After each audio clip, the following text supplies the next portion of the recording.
This is a hydraulic press. We'll see how it's worked by testing these sample in this video. Anyways is a type of machine that uses hydraulic fluid to generate a compressive force.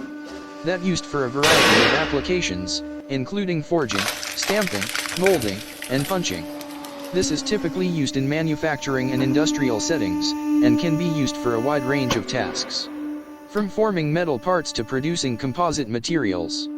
Hydraulic presses come in a variety of sizes and shapes, and can be either manually or automatically operated. It is typically used in manufacturing and industrial settings, and can be used for a wide range of tasks, from forming metal parts to producing composite materials.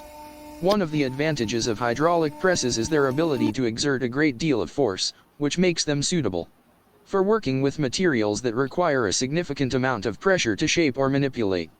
They are also generally faster and more efficient than mechanical presses, and can be more easily controlled and adjusted for different applications.